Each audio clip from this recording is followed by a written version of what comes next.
The moment everyone has been waiting for is almost here. Get excited, folks, because it's almost Myrtle Beach Classic week. The PGA Tour comes to Myrtle Beach soon, and a full field of some of the best players in the world will be taking on the 1948 Robert Trent Jones design, the Dunes Golf and Beach Club.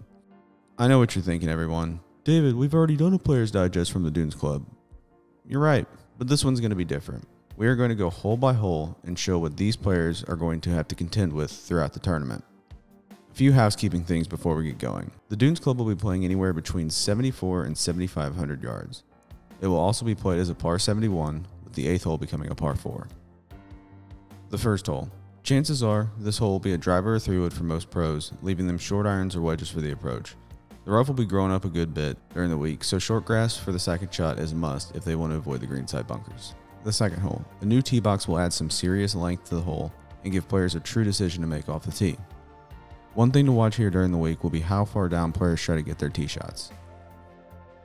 The third will be about as straight away as it gets for the tour pros. Bomb driver and hit a good second shot to give yourself a solid look at birdie. The fourth hole. This par 5 also has a new tee box that backs up close to the 14th green. Players will need a tee shot of 310 yards to clear those bunkers. That will leave them a shot around 200 yards into a green and a great eagle op. The first par 3 of the day comes on the 5th hole. This long par 3 will play anywhere from 190 to 215 yards. It will be a huge challenge for everyone in the field. Another long par 4 comes to the players on the 6th. The ideal tee ball is right of that bunker. Leaving it on the right side of the fairway will leave them the best angle to attack the green. Long of this green is no good, especially when that pin is all the way back. Much like 6, long of 7 is also no good.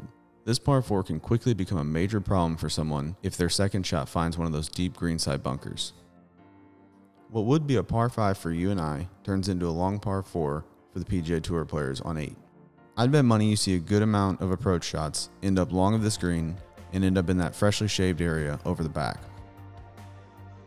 Let's take a moment to enjoy this sunrise shot of the 9th. This hole will be awesome to watch throughout the week. Those 5 bunkers frame that hole perfectly and give the players something to think about. I wonder how many players are actually going to be just standing up there just staring at the ocean while they play. It is roughly 315 yards to the pond that dissects the fairway on the 10th hole. I still think you're going to see a lot of driving irons and 3-woods off of the tee that will leave these players comfortable numbers. This approach is one of my favorites on the whole golf course. Any ball with too much spin can go all the way off the front and back down the fairway.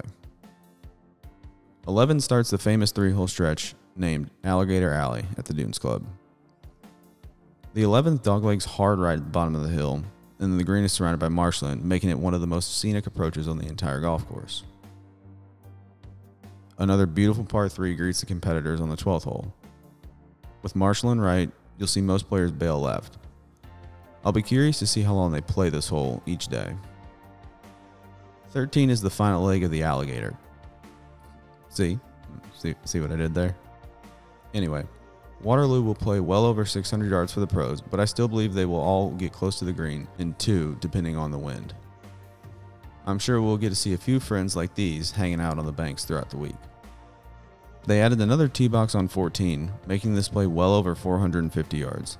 If the wind is into the face of the players, this hole will be even more of a beast.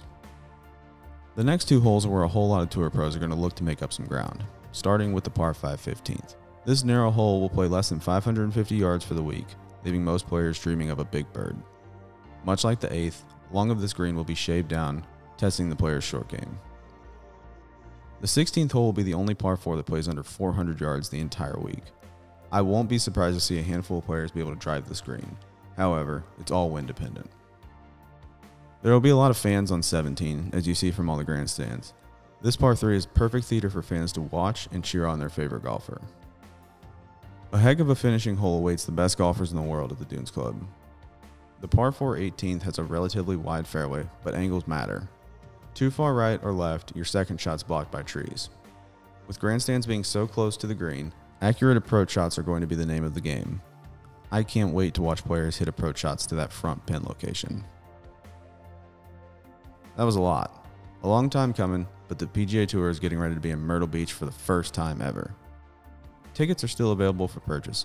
Head over to myrtlebeachclassic.com to get yours today And as a reminder, kids 15 years and under are admitted free of charge with a paying adult. See you all at the Myrtle Beach Classic.